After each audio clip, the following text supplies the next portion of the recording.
Bismillah ar-Rahman ar-Rahim. Welcome dear student to our new lecture of FSA Financial Statement Analysis. Let's have a look to the previous lecture, that what we have discussed in a previous lecture.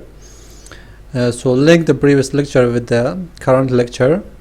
In the previous lecture we have discussed about, we have talked about cash flow statement. We introduced cash flow statement, what is cash flow statement, and also discussed three parts of cash flow statement, not many parts. They have three main parts and a cash flow statement, which are operating activity, investing activity, and financing activity. And we also discussed that each part as consists of certain more element, most of them are added and some of them are subtracted. Like in operating, we add increase of something and we subtract increase of something, and also in investment we add and subtract on the basis of cash inflow and cash outflow, and also in financing activity. At the end, all these three portion of financial statement are added, and then beginning cash flow, which is the beginning cash flow before this, is added with the current cash flow of the firm, and then is calculated, the total cash flow and cash equivalent for the specific period of time. So these were all things discussed in a previous lecture. As I have promised you, I will show you some Afghani organization in which they have their financial statement. ما وعده کرده بودیم که بریتان از یک چند سازمان های افغانستان بریتان فاینانشال استیتمنت اونا رو نشان میتیم پیش ما. میبینین اول پیش ما ای از عزیزی بانک است پیش ما که آدیتینگ ریپورتش است، و مختلف دیگر راپورها هم از پیش ما که 2018 اونا شده. ای بالانس شیت عزیزی بانک است پیش ما. ببینین بالا ببریم. This is the balance sheet. یعنی راپور بالانس شیت عزیزی بانک است پیش ما. عزیزی بانک statement of financial position. statement of financial position چی معنا داره که بالانس شیت است پیش ما، او مالی حالت یک بزنس را برای ما نشان میده at December 31 2018 2018. پس از دو سال 2017 و 2018 دیتا پیش ما است و پیش ما ده نوت است، یعنی نوت 5-6. ای بعدی در راپور ما میخوانیم که نوت هم دیسکشن ریپورت هم پیش ما می باشه. در انوال ریپورت کدام راپور ها می باشه، او راپور ها را ادر ریپورت را هم ما بعدی لکچر بعدی ما است که در اینجا عنوانای بعدی ما در لکچر است. اول ببینید پیش ما تمام اسید ها را چی کده، کرنت اسید و فیکس اسید را آورده جمع کده. کیش ان کیش اکویلنت پیش ما از کیش فلو استیتمنت آورده که پیش ما اینی در 2010 افغانی است کلشان، پیش ما 2018 و 2017 است پیش ما 12 million.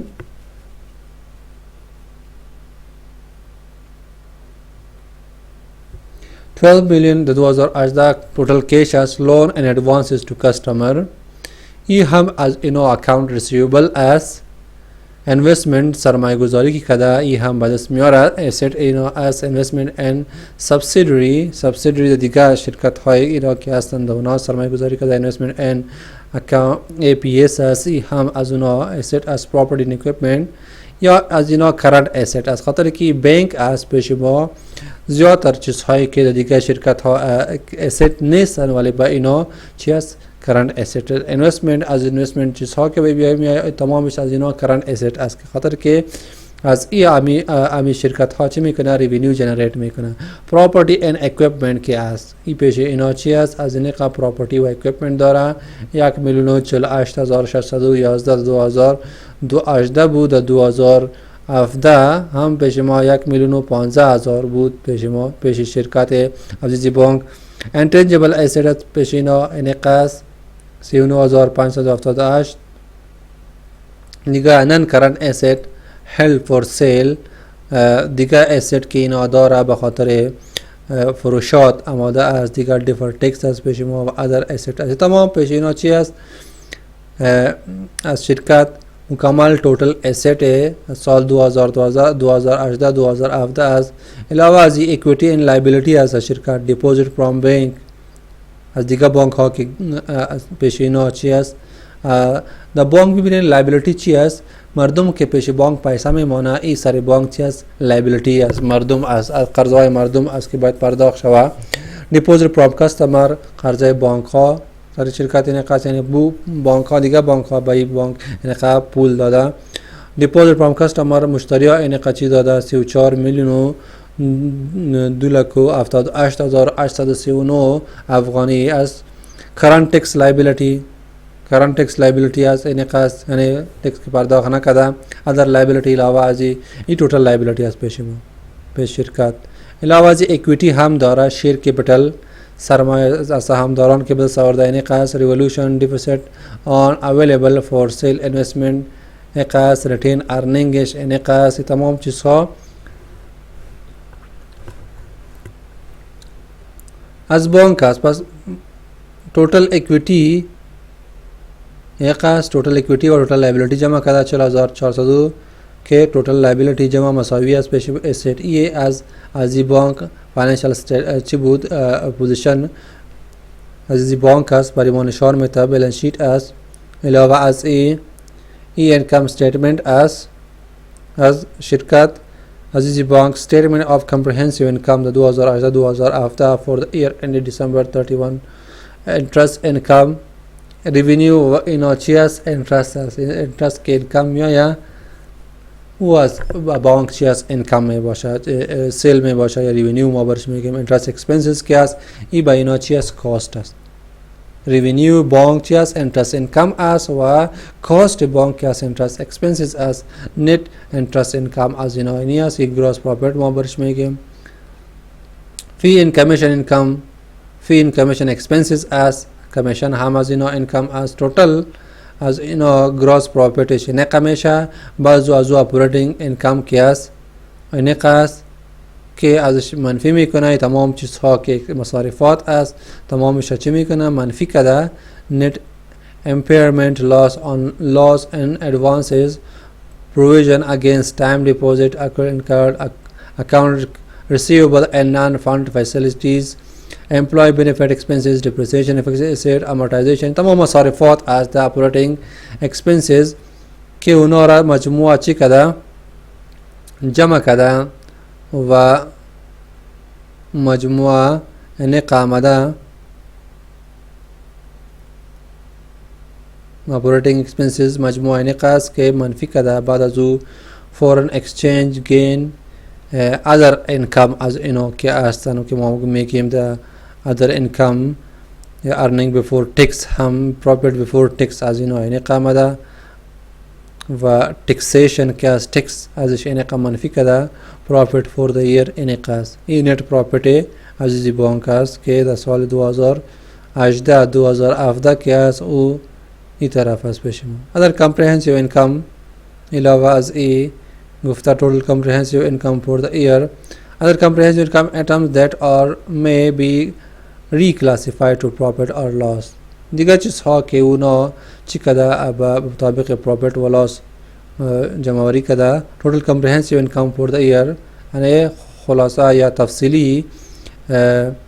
چیزها که هستن income که هست for the year 2018 انعکاس 2017 انعکاس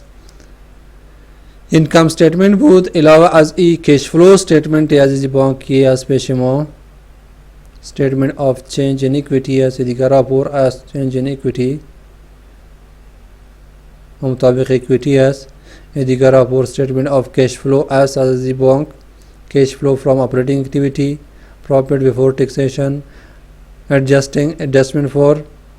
gain deposit depreciation amortization win gain deposit property and equipment منفی شده depreciation جمع شده amortization جمع شده net implement reversal loss and loss advances provision. تمام چیزها که هستن و مطابق بانک اونا دا operating activity cash inflow outflow شده و مطابق اینا جمع منفی کده total operating activity انقا آمده cashes increase decrease in operating asset and liabilities که ما چی برش میگیم investment activity ما برش میگیم انقا آمده increase decrease liabilities که هست تمام چیزها تفصیل گفته خاطر که بانک زیاد کش فلو آوت فلو داره و تمام چیزها را جمع منفی تفصیلی از زیاد چیزها از شرکت ها که هست و ایره باز نمی باشه net cash generated from used in operating activity مجموعه نقص از operating activity cash flow from investing activity از سرمایه گذاری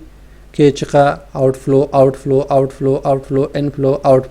مجموعه انق outflow شده از سرمایه گذاری علاوه از این cash flow from financing activity proceed from insurance shares NAS net cash generated from financing activity NAS the financing activity اینا چیز نکده net increase in cash and cash equivalent انقاص cash from equivalent at beginning of the year انقا بود این منفی آمده یعنی اینا inflow نداره outflow کده باز اینی سابقه پیشش بود همراه جمع کده یعنی از این ایره منفی کده پیشش 1,40,000 یا 14,000 و 1,40,227 که از این total changes cash and cash equivalent at the end of the year چقدر انقاص پیش که 12,724 2018 و این 2017 آمده که همراهش چی کده net from operating جمع ایره باز ازش منفی کده باز ایره همراهش جمع کده مجموعه این قامده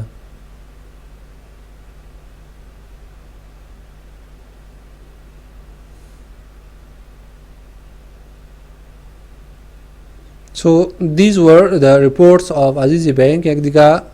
شرکت هم از پیش ما از او هم یک ریپورت از پیش ما که مجموعه تمام چیزها دیش است به نام حرکت افغانستان اینوستمنت کلایمت فسیلیتی ارگانیزیشن از پیش ما مکمل راپورش است انوال ریپورتش است ما تنها بیلنس شیت مالی راپورایش میبینیم که چه قسم شده میبینین یس حرکت 2011 asset as property and equipment as total net current asset انقاص advance sub guarantees prepayment advance and other cash and cash equivalent total asset انقاص current asset total asset is انقاص liability as species deferred grants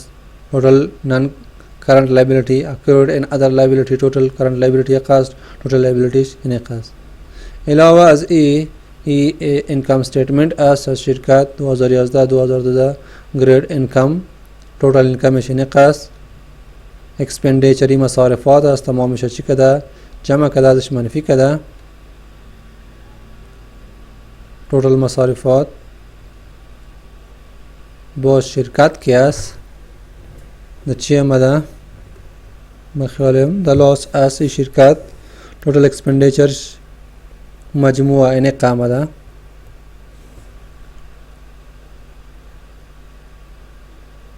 یعنی total expenditure و income که اسو یک سو از ببینین یک قسم از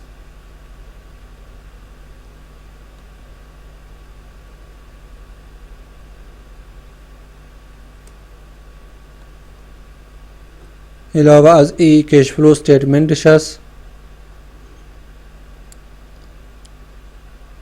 که مختلف چیزها دیش است و او را آورده و کش ان کش اکویلنت فور د ایر شه انقاص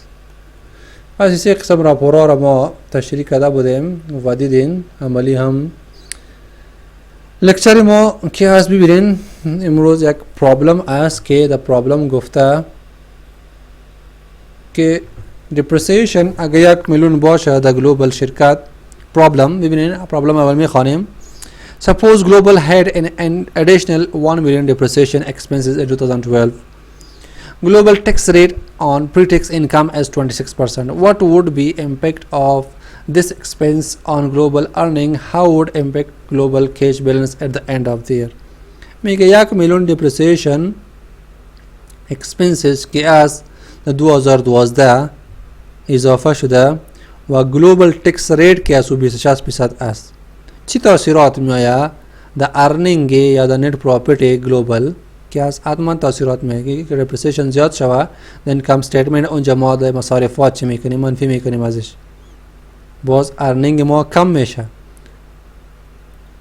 بعد به مطابق ما تکس هم 26% با مطابق ای بی تی ما تکس هم منفی میکنیم پس دیگه هم ارنینگ کم میشه.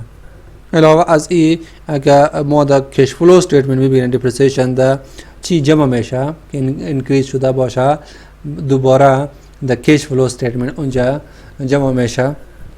پس تاثیرات میآید. ببینید اینا چقدر depreciation as in operating expenses در کش فلو depreciation پیش ما چی است operating expenses as global operating income EBIT and pre-tax income would fall by 1 million. گفتیم که depreciation اگر باشه او را ما در income statement منفی میکنیم پس 1 میلیون ارنینگش که است net profits که است pre-tax EBIT که است او کم میشه با 1 میلیون. The decrease in pre-tax income would reduce global tax bill by 26% ضرب 1 million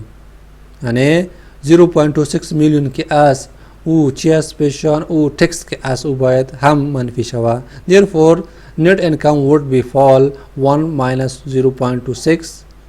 is equal to 0.74 یعنی از 1 میلیون اگر ما 0.26 میلیون منفی کنیم که پیش ما tax است که tax پرداخت میکنه از 26% از 1 میلیون پیش ما 0.26 میلیون میاد که پیش ما 0.74 میلیون میشه یعنی 7,40,000 اقسام میشه. On the statement of cash flow این income statement تغییرات میاد که 1 میلیون است اگر 1 میلیون چی باشه depreciation باشه this in a decrease in pre-tax income would reduce global tax by 1 million 0.26 میلیون هم از چی میشه از EBIT کم میشه که بعد از باز چی میآید 0.74 میلیون پیش ما می باشه. On the statement of cash flow the cash flow statement میبینین net income would fall by 0.74 million net income depreciation ما چی میکنیم اونجا منفی میکنه but we would add back the additional depreciation 1 million because it is not cash expenses. The income statement ما منفی میکنیم بعد cash flow statement اونجا ما دوباره جمع میکنیم. Thus cash from operating activity would rise by 0.74 plus 1 is equal to 0.26 million. Thus global cash balance at the end of the year would increase by 0.26 million the amount of tax saving that resulted from the additional depreciation expenses. که اینجا پس که از ما چی میکنیم در اونجا جمع میکنیم یعنی در income statement ما منفی میکنیم اینجا ارنینگ کم میشه پس اونجا ما در کش فلو استیتمنت اونجا عمیق مقدار که است او را ما پس جمع میکنیم پس اونجا دوباره اضافه میشه. این تاثیرات داشت میاد تاثیراتش گفته که چی تاثیرات داشت میاد من سره یو مثال را کړی دا چې چیرته depreciation زیات سي نو هغه په income statement او tax باندې او په cash flow statement باندې څه تاثیرات غورځوي چې دوی وس 1 میلیون depreciation زیات سي موږ سره net earning باندې موږ سره سونه تاثیرات غورځوي نو که 1 میلیون depreciation ال تراسي depreciation به موږ income statement کې څه کو منفي کو نو چیرته منفي کو نو موږ سره به 0.26 څه کم tax به هم بیا موږ ته منفي کو 1 million depreciation so 1 million depreciation نه موږ 0.26 26% موږ ته واخلو نو هغه مطابق موږ سره به 0.26 منفي کوته 1 میلیون نه موږ سره وسونه پاتې شي 0.74 میلیون موږ سره پاتې شي نو تاثیرات تراغله نیټ انکم موږ سره کم سو ارنینګ موږ سره کم سو بیا په کیش فلو سټیټمنټ کې موږ څه کوالته بیرته جمع کوو دا کوم شې موږ منفي کړی نو انکم سټیټمنټ کې به 0.74 میلیون باندې کم سي وایي but we would add back the additional depreciation of 1 million because it is not cash expenses. No da 1 million depreciation expenses balta munge berta jama ku simung sara 0.26 million bali balta nur berta ziyad si. No that tamung sara the effect the depreciation se kala depreciation mung sara se depreciation income statement ke manfiki ki no earning jamung kami ki bya the depreciation mung sara belta pa cash flow statement ke jama ki awalta berta ke